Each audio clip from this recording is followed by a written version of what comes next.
All right. Hello and welcome everybody to the first Fit Pro show of 2022. Brr, brr, brr. And I have a little poll for everybody today. I'm going to bring that up for us. And if I can find it. We can probably Oh, put it up again towards the end if we have some more folks on too. yeah. Yeah. But it was I had it up there, but when we got to talking and I lost it. But it was really more about what kind of content you want to hear about in this show. So whether it's like exercise science related, so kind of more in the technicalities of exercise and stuff like that, or if you want more exercise recommendations that are maybe more general in nature that you can tomorrow throw into your workout, something like that. And then other things like IPNT, injury prevention and treatment. And if there's any other ideas that we have along the way, we're always open to that. We have our teams. You can just let us know in the chat box. But as we get into this first episode, into the nitty gritty here, I want to talk about goal setting first before we get into any of the specific exercise talk, because to hit any of these goals, we need to first set them and know what we're aiming at, right? So Hannah and Cassidy did a really good job talking about goal setting on our final episode of 2021. So I want her to kind of review that for us today, if you would, Hannah. Yeah. So hey everyone.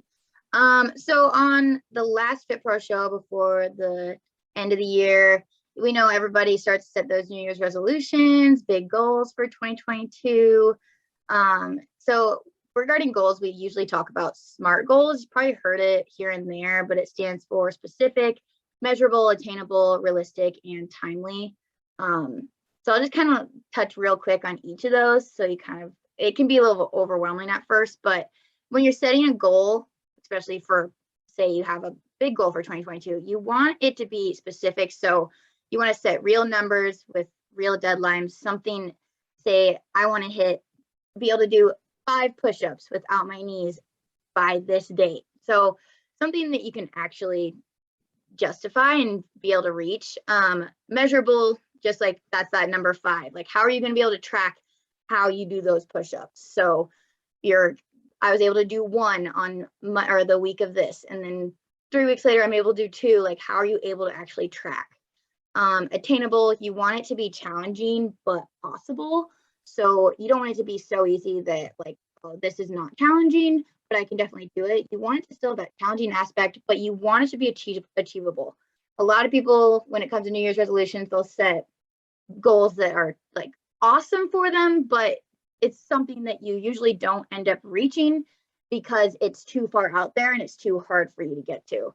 And that's where you go into the realistic. You got to be honest with yourself. What can you actually accomplish? Maybe it's better to set those goals into the shorter timelines. So it's something that you could possibly reach in a couple months instead of it being your goals for in 1 year and you're 11 months in and you're like, well, this is not possible. So, and then timely, you just got to have that deadline. So you have something to work towards. You don't want it to be, you don't want to be saying like, hey, I want to be able to do this at some point in time, because where's that motivation going to come from? If you can find that deadline, hey, I want to be able to do this or hit these numbers by this date, that date starts to creep up, you're going to be working a lot harder. So that's kind of when it comes to setting goals, and just why people fail. We can kind of talk about next is that they're too challenging, they're too unrealistic, and you'll fall off the wagon. You'll miss 1 or 2 days. You throw those goals away because you're like, I fell off, can't do it. So that's kind of where most people end up. So how can you set your goals so that you're not in that area? Yeah, so if you think about maybe an example of what is a bad goal and what is a good SMART goal, if we're going by that criteria: specific, measurable, attainable, realistic, and time bound. What's a bad goal to set for yourself at the beginning of the year for a resolution or whatever? A bad one would be, I want to lose weight. because, okay, that's what you want, but how are you going to get there? When are you going to get there? All that kind of stuff. If you use these dynamics here, I want to lose 12 pounds over 16 weeks by exercising X amount of time, let's say 4 times a week, and then focusing on your nutrition by doing like smaller portion sizes. All those things give you something that are measurable. You have a time, you have something specific that you want to achieve, and that's a really good way to think about that. So, and if you're thinking about goal and you don't have one in mind, think about what you're struggling with right now. And it doesn't have to be exercise related. How are you struggling? One of the things that Hannah and I talked about offline at one point was we got back to work, and we had, you know, a few weeks off, and we're off of technology and things like that. And then all of a sudden we're back to the screen time, and we feel like headaches and the eyes hurting and all that type of stuff. What can you do to kind of reduce that a little bit? What are steps that you can take? So that's just an example there. And Hannah, do you have any goals right now, exercise related or not, going into the year? Yeah, I haven't quite figured out my huge goals for exercise related yet, because I've got a pretty good thing going on. But I have like a money related goal. So I have a certain amount that I want saved by a certain date. So and I've calculated it, like if I don't use as much discretionary spending each month, like I'll be able to hit this number. And that's kind of like, that was my goal this year. I've got like more of a broad goal with stress, just like depleting, controlling the things I can control, not stressing over. I know like this pandemic, everybody's kind of going through that. So but for setting more facts around that and ways to actually work on that, I've got some meditation going into my routine, some yoga, and more self-care time. So that's how I went in a little bit more in depth into that broader goal. Very nice. Yeah, I'll share some too. I would love to hear in the chat box too if you guys have any goals and if you have any plans to hit those along the way. One of my exercise related goals, I finally am in a place where I'm eating enough to really make progress. I did some cutting last year and was having to train in a caloric deficit. Now that I'm eating more, I have more energy, I'm stronger, and I can train 5 days a week with the intensity and volume that I want to. So I'm really excited to get stronger and hopefully build a little bit of muscle in the first part of the year. It'll set me up for a good place. And it's just good for your metabolism too, to not always be dieting. That's something, that chronic over dieting or the yo-yo dieting, it makes it really hard for people to lose weight when they want to in specific time periods. So when you have times, you know, if you're an athlete or whatever, to actively gain, or even just if you're not an athlete and you have body composition goals, to just maintain your weight, that's a really, really good idea if you have body composition goals. Outside of that, I've been reading a lot more, which just, I feel like a better, more balanced person when in my free time, I'm not just watching TV or mindlessly scrolling through whatever it may be. Just less time on the tech, actually flipping pages. And I'm doing really well in December and January on that. So I'm really excited to continue with those and get some momentum. I like starting some of these goals in December. So that's exactly what I did after coming off. And that's a nice little pro tip, because coming out of a time period where you weren't working, you're maybe with family, you were eating a little bit too much, not training, all that, you can feel really unmotivated and really behind. So if you start, even if it's half of December, you start something and you take a little bit of time off, you'll feel better going into January with some of these goals. But I think one of the big things that you should do when you're setting goals is to specify what failure means for you. And I think that's good, because people have fear of failure, so they won't even aim for anything because they don't want to fail. I'm sure you've heard people say that. I have a younger sister, and so it's funny, like talking to her, sometimes I'll depart some wisdom as the older brother, and I'll ask her something and she'll be like, well, I wasn't even trying. And I could tell that she cared about it, but that's kind of your default mode. If you don't say that I'm aiming for this and I want it really bad, then if you don't get it, it's not going to hurt as bad. But if you specify what you want, define that condition for failure, and you have something to aim for, then that's going to help you push for something. And part of the pleasure of pushing for something is that you can achieve more along the way, even if you don't hit the goal, right? If you have a stretch goal, and even if you don't achieve it, it's something that pushes you, and you're going to be pursuing things along the way, which is really healthy. So even if you don't get exactly where you want to be, your competence level is going to continue improving over time. Mm-hmm. That's just where consistency comes. Like, it takes quite a while to make a habit. I think average is like 66 days. So around 2 months, a little bit more to truly make a habit stick. Originally, people thought it was like 21 days, but if you can get to that 2-month mark, that habit is really going to stick with you. So if you can see those goals and set them around 2 months, you're probably going to get there and be like, hey, I want to keep this going and keep these goals going. And it won't even be like too challenging, especially when you think about where you started. I've seen a lot of social media posts lately that are like, start now and think about where you'll be in summer of 2022. Like, your summer bod might be thanking you by then. So just think about that, find that motivation, like where you're still gonna make it, hopefully, to 2022 or summer of 2022. So don't you want to be in that better place? Consistency is the key. You just gotta stick with it. It's that main driver to progress, right? Being consistent, adhering to whatever protocols that you set for yourself, that's where you're going to be. And like you're saying, the time's going to go by, and you're either going to get where you want to be or closer to where you want to be, or you're not. I mean, think about things that you've been meaning to do for the last year, for the last 5 years, for the last 10 years. Well, here you are now.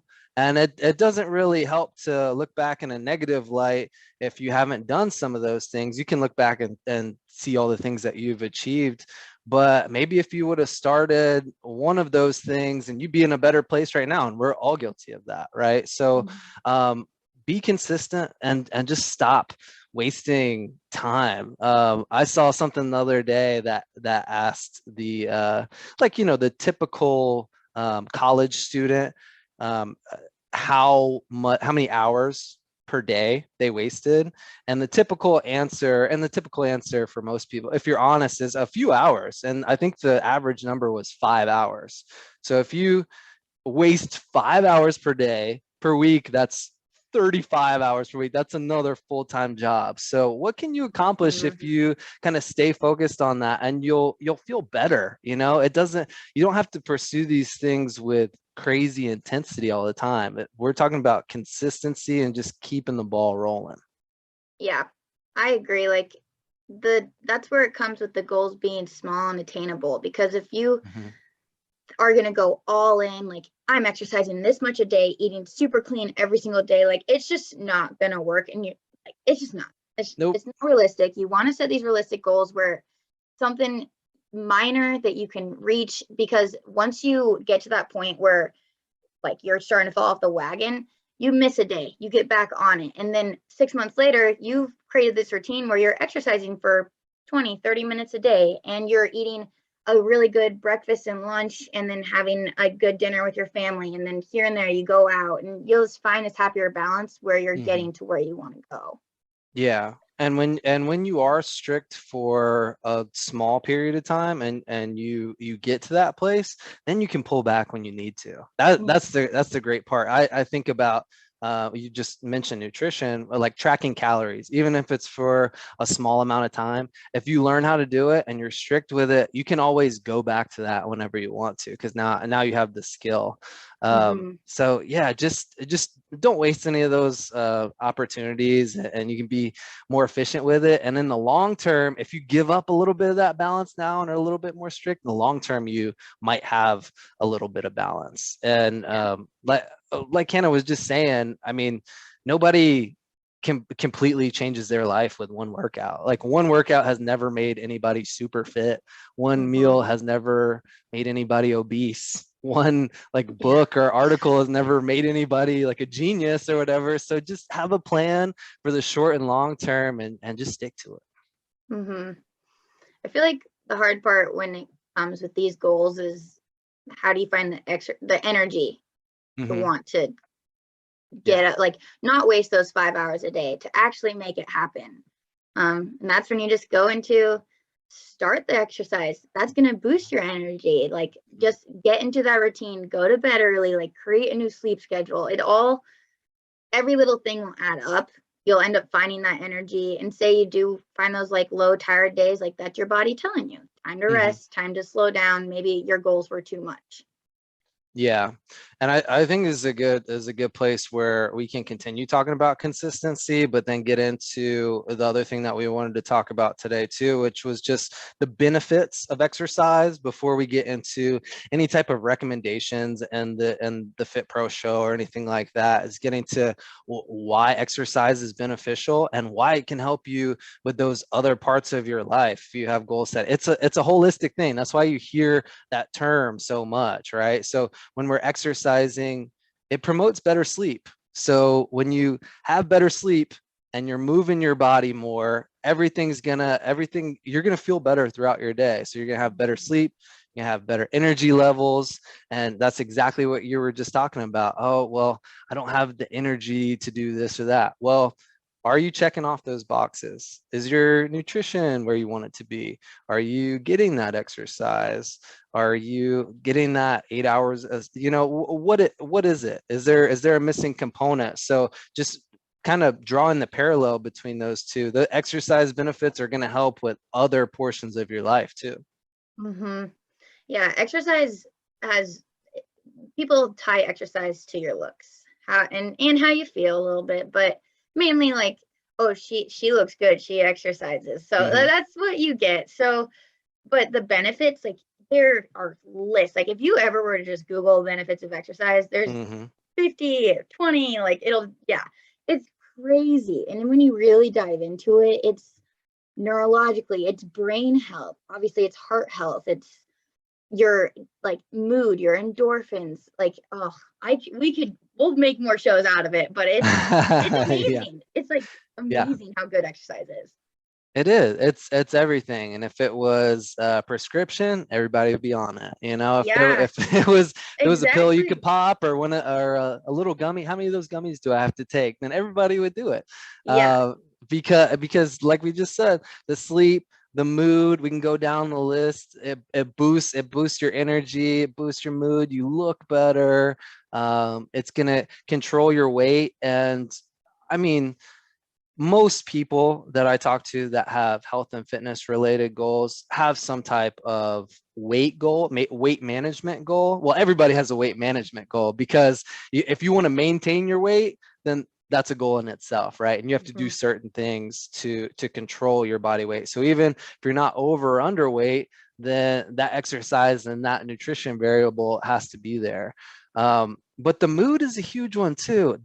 That is one of the primary reasons why I exercise, because I'm a completely different person when I'm forced not to. At sometimes there's been far and few between times where I literally couldn't exercise, and I just don't feel like a nice, genuine, balanced person, or at least to the extent where I usually am. Yeah, it's like exercise is linked to reduce feelings of anxiety and depression.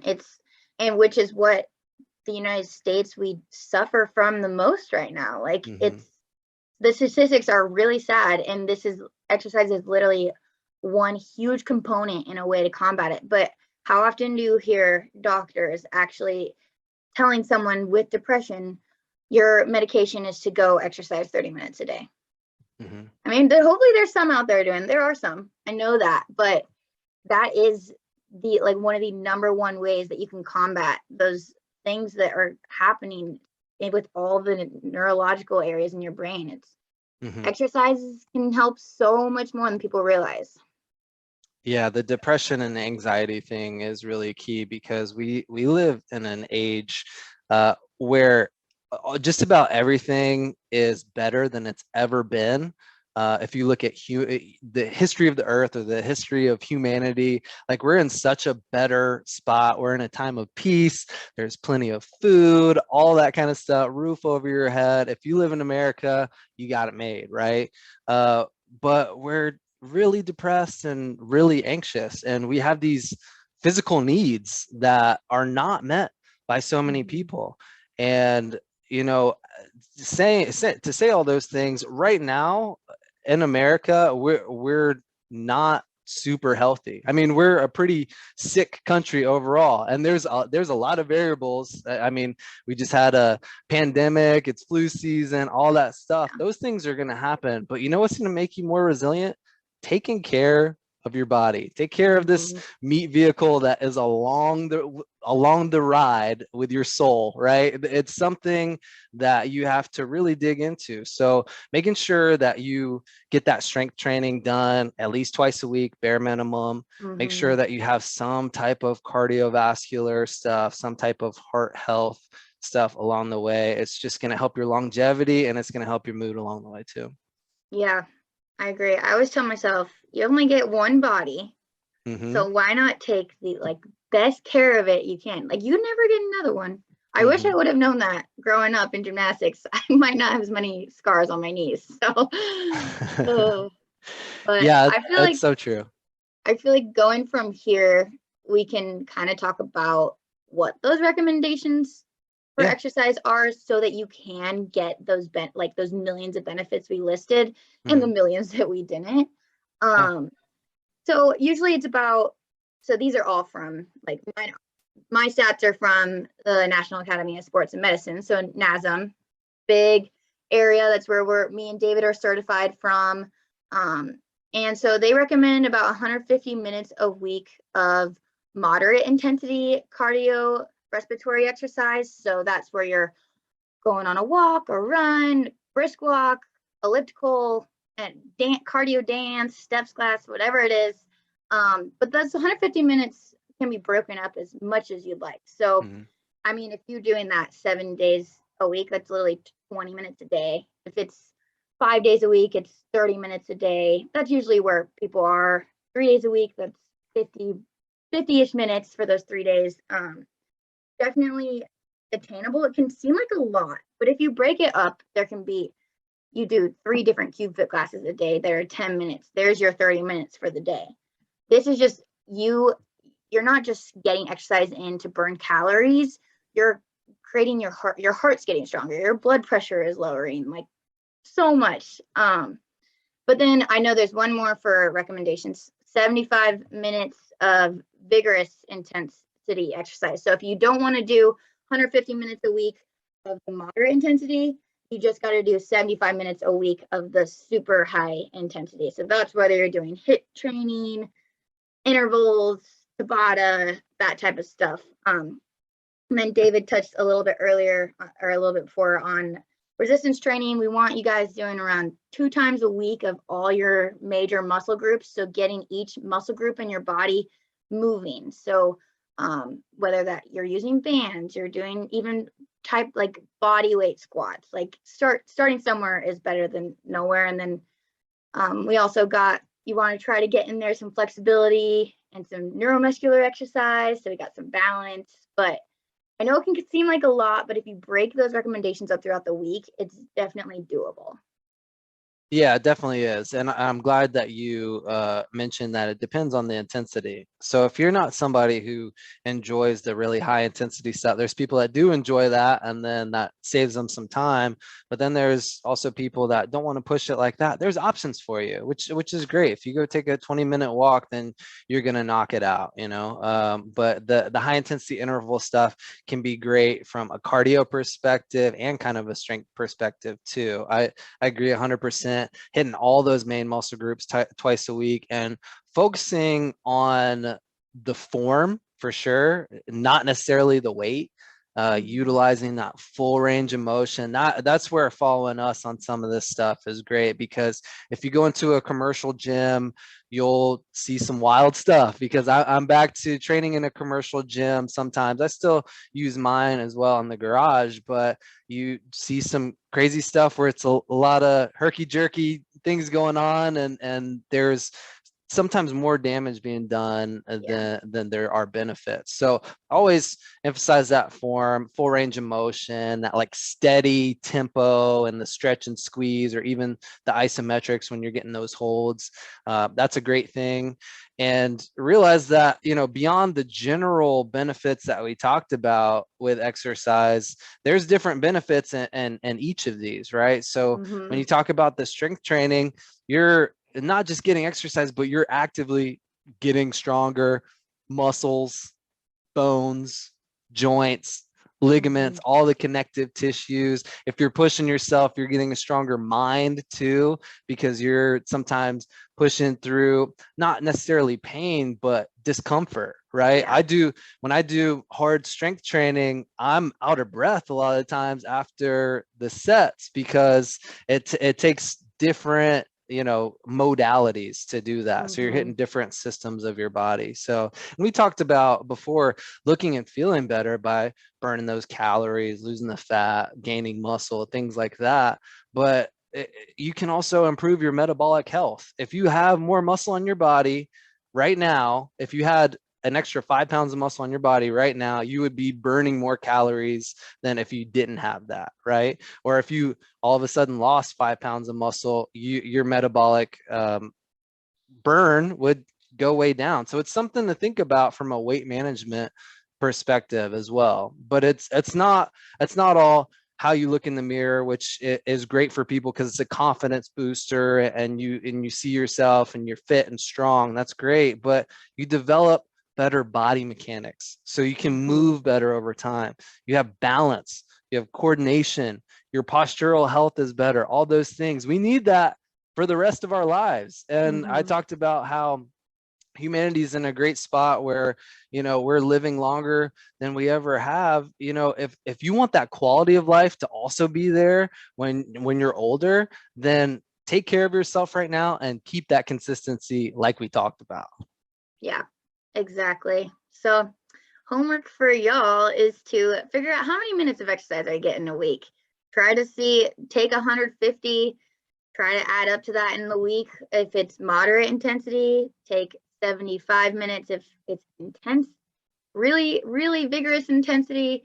And then are you resistance training twice a week? And are you working on your flexibility twice a week? So definitely take that into account if that can help you set some goals for this next year, the next couple months, whatever you're working towards.